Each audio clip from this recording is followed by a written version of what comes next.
Always wanted to be good at sports. Ever since I was little, be really good at sports, impress my friends and stuff. But I'm such a theater nerd that one time I was talking about football and forgot the word quarterback.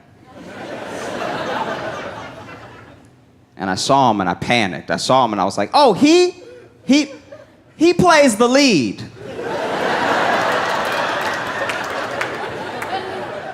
He's not one of the understays on the bench. He's a star. He's the best one. I only played football once. I was 10 years old. Little League made me a lineman. That's the right response. Because now it's my job to protect the main character. This isn't even the part that I auditioned for, all right? I would have loved the role of team manager or something backstage. But of course, the kid across from me is the black dude from the Green Mile, so he's the biggest person I've ever seen in my entire life. And they blow the whistle, and he hit me so hard that there was a divot in the ground where my shoulder went in. I got up, I didn't even tell anybody that I quit. I just started walking off stage. I started walking off, I was done. Took off my football costume, because that's what I called it. I was done. I wasn't gonna play more, but then the director runs up and gives me a speech about being a quitter. I was like, obviously, sir, you didn't see what just happened, okay? I might be 10 on my right side for the rest of my life.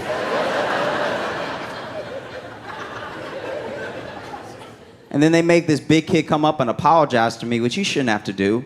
You know, it's not his fault. I should be also there playing Pokemon or Yu-Gi-Oh or something. But he walked up to me, towering over me, blocking out the sun, leaning over me, and was like, I'm sorry. It's like, that's interesting. That's interesting. 1, 2, 3, 4, 5. We're all 10 here, sir. Why are you 32, okay? I didn't even make it to intermission. There was no way I was getting through 4 acts of that game. I was done. I moved on to basketball, which was a different mistake. I thought needing height to play basketball was a suggestion. It's not. I was walking home one day, and these kids on the public court asked me if I want to play a game of pickup with them. And I don't know, I ran home and ran back real fast, because I don't know if you play pickup with a bunch of strangers, but it's like having friends. I was very excited. So I ran home and ran back some shorts that were far too short. I was out there looking like a dad, just like, you're not getting past me, buddy. No.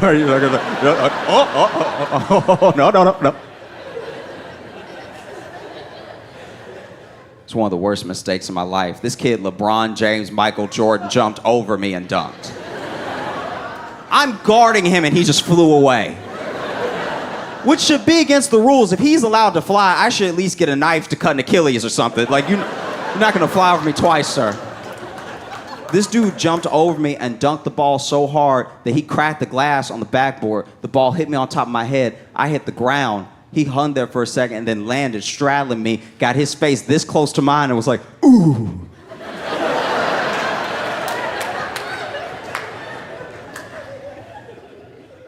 He dunked on me so hard that night I dreamed he was my dad. Like, I've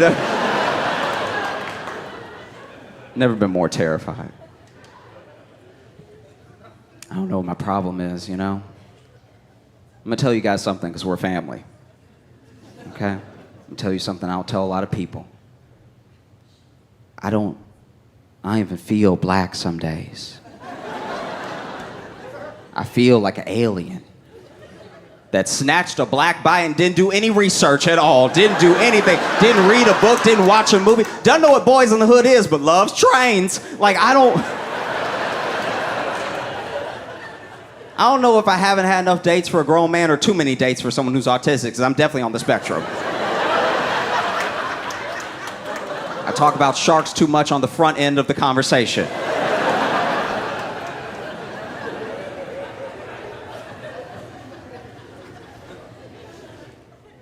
I do know what one of my problems is. I lived alone too long. I think everybody should live alone and be single for at least a year, get to know yourself, right? Get to figure yourself out, because maybe it's you. You get to live alone, get to be single, get to figure out what's going on in here. But if you do it too long, you just evolve into a monster. Just have a downward spiral. The first few months of living alone that you live alone are the most liberating months of your entire life. And the next months of living alone that you live alone are the most depressing months of your entire life. I had the weekend off the first month I ever lived alone. I was like, ooh, looks like somebody's gonna be naked for the next 3 days. I gotta wear clothes for nobody. I'll be naked over here, it's gonna be great. I had that same weekend off 6 months later. I was like, what's the point of clothes?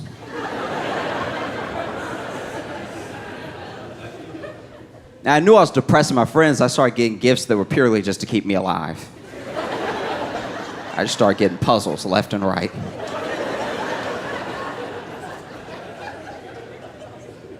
My one friend, he gave me a cake, which would normally be nice, but he gave me too much cake. He gave me 7/8 of a huge, huge chocolate birthday cake. And I think in his head, he was like, this will keep him alive at least a week, and then I've done my part. I can't babysit. You know? But living alone, being single, that's too much freedom. I need a girlfriend or a roommate now just to shame me back to reality. You can do whatever you want. I can do whatever I want, no consequences, anytime I want. I got in the shower with an umbrella to see how it would feel.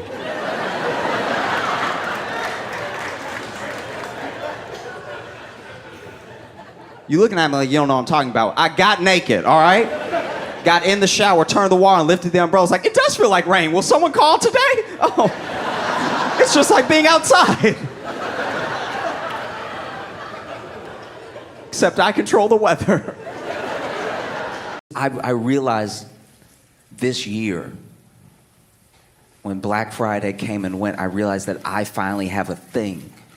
Like the things that my mom and her friends and anyone older than me had when I was growing up. I finally have a thing that I can look at a kid and say, you have it so easy. Back in my day, on Black Friday, you used to get your shit rocked.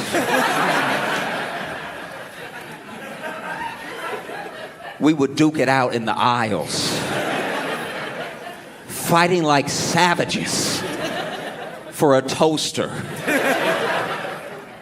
that you couldn't afford the rest of the year. All you have to do is go click, click, click, and then the deals come to you. Black Friday used to be an event. It was the closest that we've come as a country to the purge. You know what I mean? Because when you think about it, like, okay, you are a Best Buy. You are a Best Buy somewhere in America. You know that you got 100 people camped outside from the night before to get these TVs. You know 300 more people are coming to get these TVs. You know you only have 12 TVs. Why is there an inventory issue now? Do you know what I mean? This is the recipe for a riot. This is the exact equation. 100 plus 300 minus 12 is bricks. How did you not plan better? And then you'll know, remember the footage. We'd see the footage from Black Friday all over the country. People just wailing. People punching old people in the face. We were watching our society crumble. And like, there was never like a police presence. The first year caught us all off guard, all right? I don't even remember what year it was, maybe like 2006, whatever. First year that Black Friday came and it was like, everyone started fighting and everybody charging through to get in and stuff like that. It took everybody by surprise. I get it. The next year, you should have prepared. One day a year where we would just go absolutely batshit. You never saw anybody get arrested. They're on the news. Do you know what I mean? Like their faces on the news fighting, like fighting for the toy, right? And then like trying to hold on to a toy and they getting their licks in between gripping and readjusting their grip on the toy. I wonder if now that it's so easy, now that Black Friday is just this formality where you just, click, click, get the deals sent right to your house. I wonder if anyone who engaged in the violence is embarrassed. You know what I mean? Like, because think about it, because you couldn't have known what the future was going to bring. But if you had just been a little bit more patient and let the technology catch up to the demand, you wouldn't have had to rock so many nanas. You know what I mean? And just telling that story makes me sound old, because there are young people right now who will never understand what any of that was like, you know? So now I'm sitting here, I'm talking to my grandkids, and I'm like, your nana got curb stomped for me to get a PS5 because she loved me, all right? Oh, it's absolutely insane. Black Friday used to be such an event. There was one year when I still lived in Louisiana that day after Thanksgiving, me and some friends just went to the Walmart to watch. Because we got there a little bit before they opened, and there was already a line, a couple tents. I was like, this is going to be good, all right? And then more people started showing up. We had no intention of going in, right? Just more people showing up. And I had locked in on this one guy that was like doing stretches. But he was doing the most inefficient stretches I've ever seen in my life, because he was trying to do the hamstring stuff, but he was just popping it. He wasn't like holding it. He was like, I was like, he gonna get hurt. That's the one's gonna go down first, right? And then sure enough, they opened the door and he got stands going. He's ready to get in there. And they open the doors, everybody rushes in. I don't know what he tripped on, but this man went down immediately.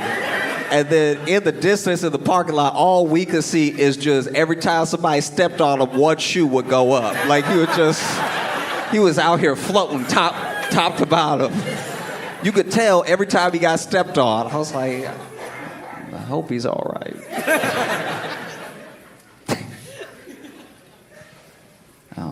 It's been a while since I've been here. It's been a little over a year since I've been in Arlington. And in that time, I've been through some things. There's no good way to tell an establishment that you're in. And this is all over the country. There's no good way to tell them that the bathroom is out of toilet paper. It don't matter if you speak to the manager, just someone on shift. There's no good way to say y'all are out of toilet paper that make you seem clean, all right?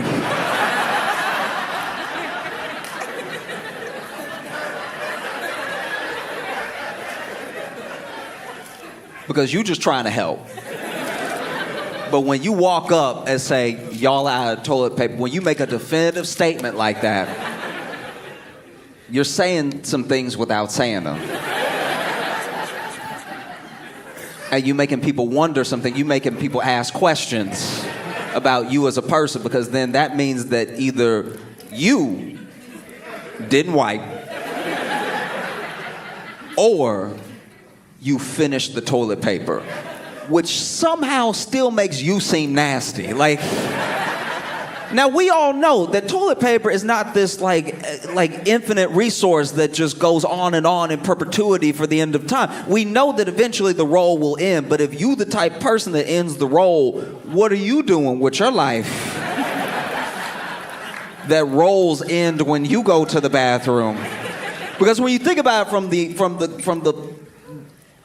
from their perspective, everybody else went to the bathroom and everything was fine. But then when you went and you came out, all of a sudden we don't have any more toilet paper in the building. Sounds like a you problem, right? I'll be vulnerable for a second. I was at a Denny's. I was at Denny's with some friends, and I went to the bathroom. And you never want shit at a Denny's. That's never the plan. That's never something you're doing on purpose. You know what I mean? That's either an emergency or you trying to make room. You know what I mean? Like I didn't want to go to the bathroom, right? I thought I could go ahead, I could power through, but at the end I was like, there's no way I'm hitting a grand slam with what I already got going on, so I don't want to waste food. Let me go ahead and go to the bathroom. So I went to the bathroom, and then I went to the bathroom, right? And I'm sitting there, and then I went to reach for the, and I didn't feel any. It was just air. It was like just air where there's supposed to be toilet paper, and it's such a natural motion that you're not even looking when you reach, because you know toilet paper is supposed to be there. Like reaching for toilet paper that's not there is like, you know, like when you pray and your prayer don't get answered, and you're like, well, what is all this for? You know what I mean? Why do we have civilization? And so then I reach and I don't feel anything. So then, and I'm not even thinking about it right away because I'm on my phone. So then I just reach a little higher. So I'm like reaching a little bit higher. I still don't feel anything. It's still nothing but air. And it's such an odd feeling when you go for something that you think is supposed to be there and then it's not. Like, you know, like when you, let's say you're on your phone or something, you're not really paying attention and you're walking up the steps and then you take that extra step, but then there's no extra step because you're at the top of the steps and then you go like... And you didn't trip. You did the opposite of trip. You're still upright, but you feel weird. You're like, oh, wow, that was odd, okay. That's how it feels, because I'm sitting there and I'm reaching, and then finally I reach up and I feel raw roll. Like I feel the cardboard of the roll. So then, and I don't know why I did this, but like I even flipped it just in case something would fall. So I flipped it. I even heard the like duh, duh, duh, duh, duh. Like it was truly nothing. This was a raw roll. Now there's nothing on it. It's bone dry, right? And I don't even know why I did that, because it was instinctual though. I was like, there's got to be something here. Life isn't this unfair. You know what I mean? And so and you know, like when you walk into a room and you go to flick the light switch on and the lights don't come on. Now you know that if the lights don't come on, that the bulb is blown, but you will still sometimes turn it off and turn it on one more time just to be like, maybe I didn't give the light a chance. You know what I mean? Like maybe, let me go ahead, flick it off, flick it on, because that was my fault. I ran in here too quick. The light didn't even know I was going in this room. Let me give the light a chance to act right, you know what I mean? And then flick it on, flick it off. And then when it doesn't come on the second time, you're like, oh, the bulb is blown. But sometimes you just do it to be like... So I'm sitting there and now I'm panicking. Because what am I gonna do? What do we do now? Because the last thing I'm gonna do is stand up. Put my pants on, walk out there, and walk up to someone and say, y'all out of toilet paper. That would be insane. But I also can't live here.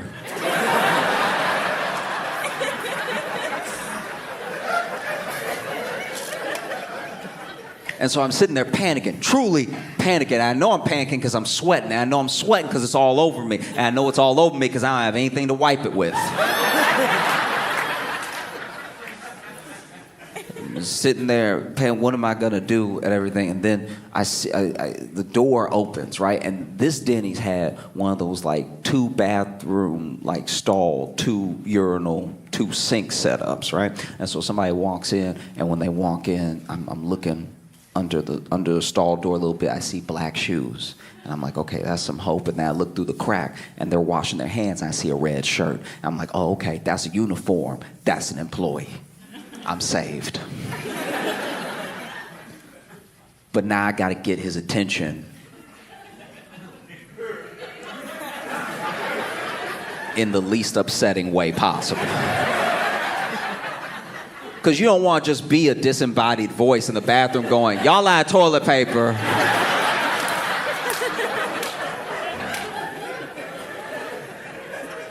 So then I'm in my mind at the time, in the moment, the only thing I could think to say was, help.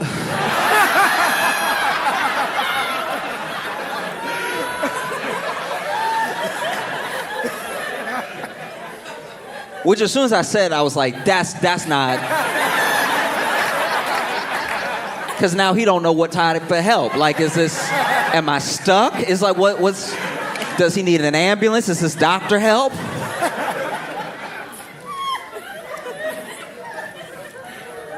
And so I said, help. And he said, what? And I said, y'all out of toilet paper. And he was like, oh, okay, all right. Well, give me a second. I'll get you. Finishes washing his hands, walks out of the bathroom, and maybe forgot me. He never came back.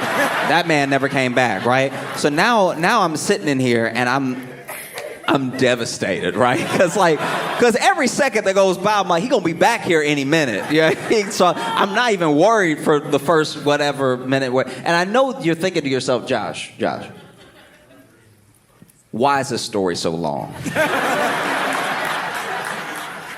Why didn't you just text one of your friends at the table to tell someone, hey, y'all had toilet paper? I forgot to mention earlier, my phone been dead, all right? My phone died when I was doing this. And so then I'm sitting there waiting. I don't even know how long. And then another person comes in, right? Once again, I see black shoes. Oh, look through the crack, red uniform. Oh, doesn't even seem like the person before. They're washing their hands, right? Doesn't even seem like the person before. And I didn't yell help this time. I had learned my lesson. So I was just like, excuse me, I know this is weird. I'm sorry. I'm very sorry. But y'all are out of toilet paper, and I've been in here quite a while. Because I didn't want to seem indignant. This is not this person's fault. But still, I've been in here for a long time now. Like, this person didn't come back for help or anything. This is very upsetting. Y'all got that A rating outside. I can turn to a C real quick, okay? I just want to let him know I'm in dire straits out here. And, he was like, oh, I'm so sorry. And then he went, left and then immediately came back. And this is how I can tell you he was a hero, right? Because on the other side of the stall, I can hear him picking at the roll, trying to get, because like when you start a new roll, how those first sheets glued.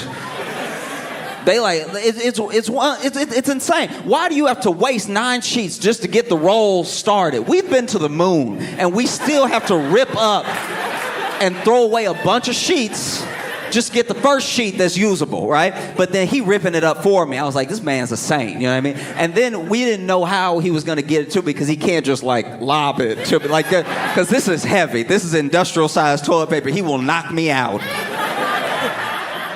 if this lands on my head. And so my man, I don't know. It was weird between us just because we're dudes. Like, if this was a woman in this situation, all she would have to do is be like, girl, they're out of toilet paper. Be like, girl, I got you. And then, you know what I mean? But as men, we don't have a relationship like that. Like, if there's any chance you about to see dick, y'all better been to war together. I'm not just seeing random penis. Even if you are my friend, we not that close. Like, no.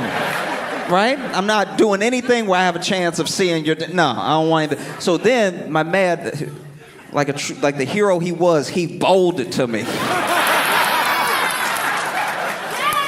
Under the stalk, I could see the trail coming, and it was Hope. And I was like, yes. And then I grabbed it, and I picked it up. I was like, bro, thank you so much. I'm so thankful. He's like, no, you good, dog. I was like, no, you don't understand. I was in here forever, right? Like, I was out here drying, dog. Like, thank you so much for saving me. You saved me, right? And he's like, no, it's really okay. I was like, no, I just want you to understand how appreciative I am. And he was like, bro, are you still are you wiping? Like, are you still talking to me? And I was like, I'm sorry, man. I've just really been here a long time. And it's like, I don't even know how long because my phone died and everything. And I don't even think he heard that part because when I opened the door, he wasn't there.